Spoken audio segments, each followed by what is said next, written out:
आज थोड़ी बातें पहले करेंगे, फिर कविताओं पे आएंगे। तो कितना ही मुश्किल है, ये एक सवाल भी है और आज का विषय कितना ही मुश्किल है। तो मैं आप सबसे ये पूछूंगा, या तो पहले आप मेरे साथ दोहराएं आज का विषय कि कितना ही मुश्किल है, कितना ही मुश्किल है। आवाज नहीं आ रही, कितना ही ठीक है। तो यहाँ बैठे सभी जो जेंट्स और मर्द बैठे हैं, उनसे मेरा सवाल है कि आपके लिए सबसे ज्यादा मुश्किल क्या है?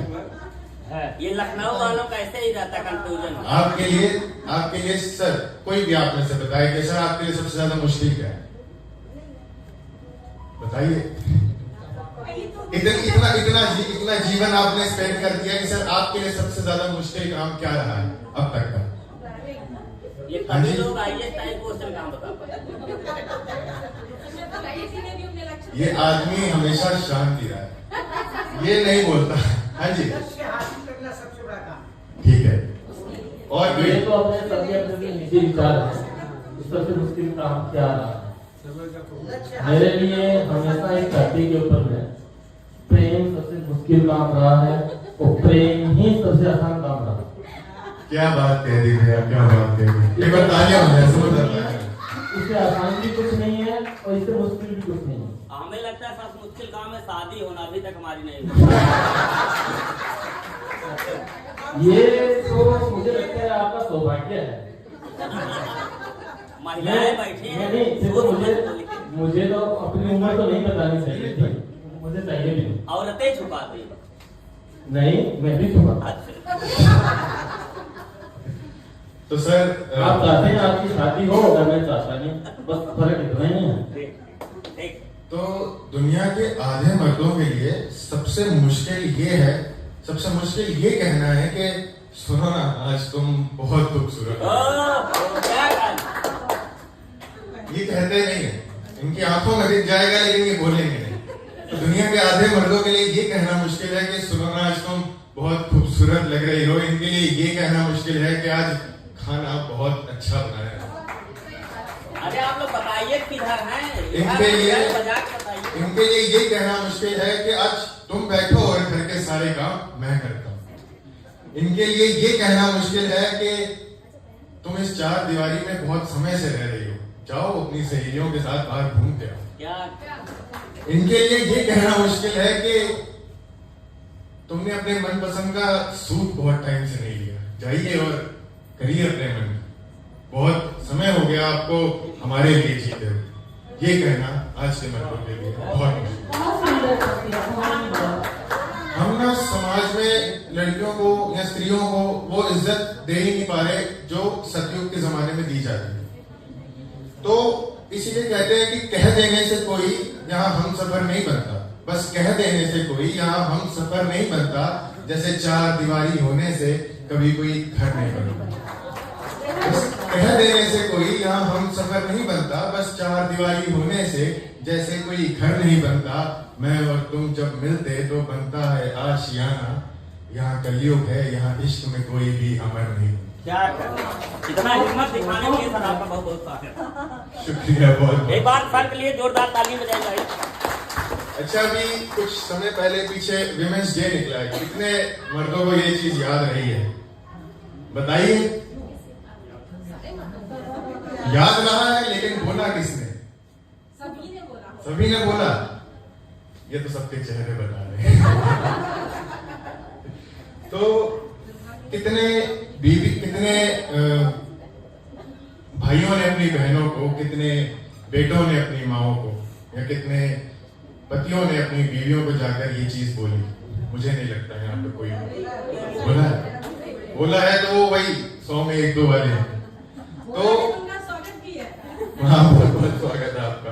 तो वुमेन्स डे क्यों मनाया गया है ना? क्योंकि अगर जिनके लिए सारा साल है यार, उनके लिए हम सिर्फ एक दिन क्यों मनाते हैं? अगर सारा साल हम उनको पूछते हैं, सारा साल उनके पास बैठ के उनकी बातों को गौर फरमाते हैं, तो शायद ये एक दिन ना बनाना पड़ता। तो ऐसा क्यों हो रहा है? हम उनके लिए वो सब करने से कतराते हैं जो शायद कितने सालों से ये औरतें हमारे लिए करती आ रही हैं। तो जब औरत ये नहीं सोचती कि ये काम मेरा है या ये काम तुम्हारा है, तो मर्द हमेशा ये क्यों कहता है कि कपड़े धोना, बच्चों को पालना, ये सब काम तुम्हारे हैं? तो यही कहकर लाए थे ना कि रानी बनाकर रखूंगा, तो रखो रानी बना। एक्चुअली गलती हमारी भी नहीं, हमारा पालन पोषण ही ऐसे हुआ है क्योंकि बचपन में माँ संभाल लेती है सब कुछ, उसके बाद बीवी, और उसके बाद अगर बेटी हो जाए तो वो तो वैसे भी बाप को कोई काम नहीं करने, तो इसमें हमारी गलती नहीं है। तो बचपन से लेकर अब तक हम सिर्फ औरतों के इर्द गिर्द ही रहे हैं, तो इनको ये एहसास दिलाने में कैसी शर्म कि तुम हो तो मैं हूं, तुम हो तो मेरा वजूद है, तुम नहीं तो मैं कुछ भी नहीं। एक दिन अगर ये औरतें छुट्टियों पर निकल जाए तो हम मर्दों के हाथ पैर ठंडे पड़ जाते हैं। घर पे एक जराबों का जोड़ा तो हमसे ढूंढा नहीं जाता, और हम बात करते हैं चांद पे जाने की। तो हमको तो फिर भी एक संडे मिल जाता है ना, पर औरतों का वो संडे भी हमारी खातिरदारी करने में चला जाता है कि आज इसको क्या बना के खिला दूं ऐसा, क्योंकि इसका छुट्टी का। तो कहीं ना कहीं we failed as men in this society. तो आज आप सबके हिस्से का पश्चाताप मैं करूं। तो मेरा पश्चाताप ये होगा कि जो औरतें जो बात कहना चाहती हैं पर कहीं ना कहीं किसी डर से या हिचकिचाहट से अपने मर्दों को, अपने भाइयों को या बस मर्दों को नहीं कह पाती, तो वो ये है कि माँ भी मैं और बहन भी मैं, माँ भी मैं और बहन भी मैं, तुझे मालूम है तेरा जहन भी मैं, कि माँ भी मैं, और क्योंकि औरत को सब पता है तुम कितने पानी में, तो माँ भी मैं और बहन भी मैं, तुझे मालूम है तेरा जहन भी मैं, बेटी भी मैं और बहू भी मैं, जो पिया है तूने वो लहू भी। मैं सब कुछ हूं, मैं सब कुछ हूं पर कुछ भी नहीं, क्योंकि मुझे पता है मैं सब कुछ हूं पर तुम मुझे कुछ नहीं समझते, तो मैं सब कुछ हूं पर कुछ भी नहीं। सुनो जरा, खैर छोड़ दो, कुछ भी नहीं। हर बार वही कहानी है, हर बार वही तो किस्सा है। आदमी इन तीन चीजों से ज्यादा औरत को सोच ही नहीं पा रहा कि हर बार वही कहानी है, हर बार वही तो किस्सा है, माँ, बहन और बेटी तो बस मेरा तीसरा हिस्सा है। मैं फायदा भी नुकसान भी हूँ, मैं फायदा भी नुकसान भी हूँ, मैं तो नन्ही सी जान भी हूँ।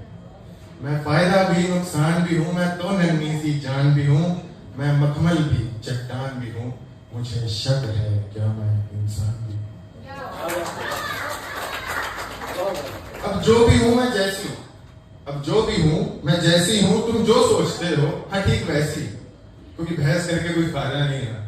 अब जो भी हूँ मैं जैसी हूँ, तुम जो सोचो मैं वैसी हूँ। अरे नहीं, ये गलत फहमी जो पाली है 100% खाली है, मुंह पे यारों कुछ लोगों के हमारे नाम की गाली है। माफ करना लेकिन ये वही लोग हैं, माफ करना लेकिन ये वही लोग हैं जो नजरों में अपनी सही लोग हैं। तुम एक तलाशोगे ऐसे, यहाँ तो ऐसे कई लोग। मैं एक भी हूँ अनेक भी हूँ, मैं एक भी हूँ अनेक भी हूँ, मैं गाथा भी और लेख भी हूँ। मैं फैला हुआ समंदर हूँ, मैं जो हूँ अपने अंदर हूँ। मैं फैला हुआ समंदर हूँ, मैं जो हूँ अपने अंदर हूँ। मैं पुण्य भी हूँ, मैं पाप भी हूँ, मैं माँ भी हूँ, मैं बाप भी हूँ। एक माँ के गुजर जाने के बाद बाप माँ की जगह नहीं ले सकता, तो मैं माँ भी हूँ, लेकिन बाप के गुजर जाने के बाद माँ सड़कों पर निकल जाती है, काम ढूंढती। तो मैं माँ भी हूँ, मैं बाप भी हूँ, मैं जख्मी हूँ पर जिंदा हूँ। मैं जख्मी हूँ पर जिंदा हूँ। मैं वो कैद परिंदा हूँ जो गिरता है फिर उड़ता है, जो गिरता है फिर उड़ता है, बिखर कर फिर से जुड़ता है। जो एक बार को चला गया वो वापस थोड़ी मुड़ता है। तो इसलिए जो इंसान जब तक आपके पास मौजूद है, ये चीज हमें कोविड के बाद समझ आ गई कि जो इंसान आपके पास जब तक है, गिले शिकवे ना रखिए। माथे की उन लकीरों जैसे हर तरफ से खिंच जाओ, क्योंकि एक औरत है जो जिसको हर कोई घर में आवाज मारेगा तो उसकी हमेशा ये कोशिश रहती है कि मैं इधर भी चली जाऊं, उधर भी चली जाऊं, उधर भी चली जाऊं, सबकी उम्मीदों पर खड़ा करना चाहती है। तो माथे की उन लकीरों जैसे मैं हर तरफ से खिंच जाऊं, मैं कांटों पर भी फूलों जैसी खुशबू लेकर बिछ जाऊं। मैं छत भी हूं जमीन भी हूं, मैं छत भी हूं जमीन भी हूं, मैं तेरे पैरों का कालीन भी। मैं छत भी हूँ, जमीन भी हूँ, मैं तेरे पैरों का कालीन भी हूँ, मैं पर्दा हूँ, मुझे पता है कहाँ पर्दा रखना है और कहाँ खुलेआम जाना है। तो मैं पर्दा हूँ, दीवार भी हूँ, मैं थोड़ी सी खुददार भी हूँ। अब इस समय थोड़ा खुददार होना आज के टाइम में चाहे बनता है। तो मैं पर्दा हूँ, दीवार भी हूँ, मैं थोड़ी सी खुददार भी हूँ, मैं सबकी हूँ पर सबकी नहीं। उसको पता है कि मैं सबकी हूँ पर मैं सबकी नहीं, यहाँ सब गलत है कौन सही। मैं जैसी हूँ अब ठीक हूँ, मैं जैसी हूँ अब ठीक हूँ, कितनों के लिए सीख हूँ। तुम चाहकर भी ये सोचना मत कि मैं तेरी दी हुई भीख हूँ। मैं जंग का मैदान हूँ, मैं किया गया ऐलान हूँ। मैं जंग का मैदान हूँ, मैं किया गया ऐलान हूँ। किताबों में ना मिल पाए मैं वो सुनहरा ज्ञान हूँ। मैं जंग का ऐलान हूँ, मैं किया गया ऐलान हूँ। किताबों में ना मिल पाए मैं वो सुनहरा ज्ञान हूँ। मैं दिन हूँ और मैं रात हूँ, मैं शह भी हूँ, मैं मात भी हूँ। तुम सुन रहे हो गौर से जो मैं इतनी सी तो बात। तो बताइए ये इतनी सी बात कहना कितना मुश्किल नहीं था ना? मुश्किल कह डाला। तो एक शेर है कि आंखों में जिनके शर्म रत्ती भर नहीं है, आंखों में जिनके शर्म रत्ती भर नहीं है, भला कौन से हैं ये लोग जिनको खुदा का डर नहीं। आंखों में जिनके शर्म रत्ती भर नहीं है, भला कौन से हैं ये लोग जिनको खुदा का डर नहीं है। अरे करोड़ लगाकर लाख बना लोगे तुम कोठी बंगले, लेकिन रखना याद कि औरत बिना कोई घर लेकिन आज मेरे से जाते जाते सब एक वादा करेंगे कि यहाँ से बाहर निकलते ही अपनी शर्म यहाँ छोड़ के जाए और घर जाके कहें कुछ नहीं चाहता, बस अगले बंदे के चेहरे पे मुस्कान रुका। तो अब माहौल थोड़ा सा अगर हल्का करूंगा तो कुछ बातें इश्क की कर लें, अगर समय है तो, नहीं तो मैं बता दूं 2 मिनट, ठीक है? तो अब माहौल हल्का करते हैं। सबकी आंखों में मैंने देखा है आंसू आ गए हैं। तो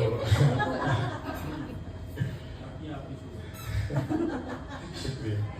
तो इश्क के ना 7 मुकाम होते हैं। तो इन 7 मुकामों का नाम, इस 7 मुकामों में जो मोहब्बत है वो तीसरा मुकाम। तो पहला मुकाम है दिलकशी। दिलकशी यानी आकर्षण। कोई आप किसी को देख के किसी और की तरफ आकर्षित हो जाते हैं, तो ये इश्क का पहला मुकाम। तो उस पर शेर है कि खुशबू उसके बालों से क्या खूब आती हो। उसका शैम्पू मेरा फेवरेट। खुशबू उसके बालों से क्या खूब आती होगी, कुदरत उसकी बाहों में भी डूब जाती होगी। चारों तरफ है यारों नजरे गड़ाए रखना, पाँव में बांधे पायल मेरी महबूब आती। दूसरा मुकाम है उन्स यानी लगाव। तो कोई लगाव, जब आपको किसी से लगाव होता है ना, तो आप अपनी पसंदीदा चीज छोड़ने के लिए तैयार हो जाते हैं। आप अपने आप को सामने वाले पे सौंप देते हैं। तो कोई देख ले उसको गलती से तो जंग का ऐलान करूं, कोई देख ले उसको गलती से तो जंग का ऐलान करूं, उसको पाने के वास्ते कितने मोती दान करूं। कोई देख ले उसको गलती से तो जंग का ऐलान करूं, उसे पाने के वास्ते कितने मोती दान करूं। अरे जलती सिगरेट बुझा दी है मैंने उसे देख कर यारा, अब इससे ज्यादा उसका क्या सम्मान। तीसरे मुकाम पे आते हैं मोहब्बत। तो मोहब्बत जब आपको किसी से होती है तो ये चंद लाइनें हैं कि मैं खुद ही काफी हूं तेरे लिए। तब आपके लिए तोहफे मायने नहीं रखते कि मैं खुद ही काफी हूं तेरे लिए, क्या ही दूं तुझे इनाम के साथ। हुस्न तारीफ तरक्की बख्शे तुझे खुदा एक बड़े मुकाम के साथ। मैं बिछ जाऊंगा कांटों सा जो तुझे तोला किसी ने दाम के साथ। तुझे देखूं परखूं इतना वक्त दे मुझे, क्योंकि जन्नतें घूमी जाती हैं आराम के साथ। अब आपको इतना तो पता लग गया होगा कि वो एरो गैरो एरी गैरी जगह से तो नहीं आई है, वो परियों के देश से आई है, या तो तारों के शहर से। तो तू शायरी है मेरे खुदा लिखी, तुझे तोलूं भी क्या किसी आंख के साथ। ये सब किताबी कीड़े हैं जो कहते हैं बुद्धि आती है बता। अब जो इश्क का अगला मकाम है वो है अकीदत। अकीदत यानी भरोसा। तो आंखों पे उसके पर्दा है, जाकर के कोई हटा दो ना। आंखों पर उसके पर्दा है, जाकर के कोई हटा दो ना। अगर इश्क किताबी होता है तो उसको भी इश्क रटा दो ना। सुना है बढ़ती उम्र के साथ हाथ पांव सही से काम नहीं करते। तुम वाकई अच्छी हो तो मेरी माँ का हाथ बढ़ा दो। अगला मुकाम है इबादत। इबादत यानी पूजा। तो पूजा आप किसी इंसान के कैसे करते हो कि आप वो जो कह रहा है आप हंसी खुशी सब करते जा रहे हैं। तो वो कहती थी ये काम कर दे और मैं हंसी खुशी सब करता था। वो कहती थी ये काम कर दे और मैं हंसी खुशी सब करता था। आंखों से उसके छीन के आंसू जुबान पर अपनी भरता था। वो कहती थी ये काम कर दे और मैं हंसी खुशी सब करता था। आंखों से उसके छीन के आंसू जुबान पर अपनी भरता था। अरे ऐसे थोड़ी चमकता था उस वक्त मेरा वो चेहरा, वो मेरा आईना हुआ करती थी, मैं उसको देख समझता। अगला मुकाम है जुनून। जुनून यानी पागलपन। यहाँ जितने भी लोग बैठे हैं सबकी जिंदगी में एक ऐसा मुकाम आया होगा जब वो किसी न किसी के लिए पागल हो। तो हम गलतियों तक ही सीमित थे, वो गुनाह कर रहे हैं। आगे इश्क में झोंक के खुद को तबाह कर रहे हैं। तुझे लिखते लिखते कई दफा मुझे हुई है खून की उल्टी और लोग हैं कि बस सुन करके वाह वाह कर। तो आखिरी मकाम इश्क का और अंतिम शेर इस महफिल का मेरी तरफ से वो ये है, आखिरी मकाम मौत। मेरे बदन पे देख अपने वो निशान, हो सकता है कि वो लौट आए। मेरे बदन पे देख अपने वो निशान, हो सकता है कि वो लौट आएगी। जख्मों पर मरहम लगाओगे जो तो पक्का है फिर से चोट आएगी। मेरे बदन पे देख उसके वो निशान, हो सकता है कि वो लौट आएगी। जख्मों पर मरहम लगाओगे जो तो पक्का है फिर से कल चोट आएगी।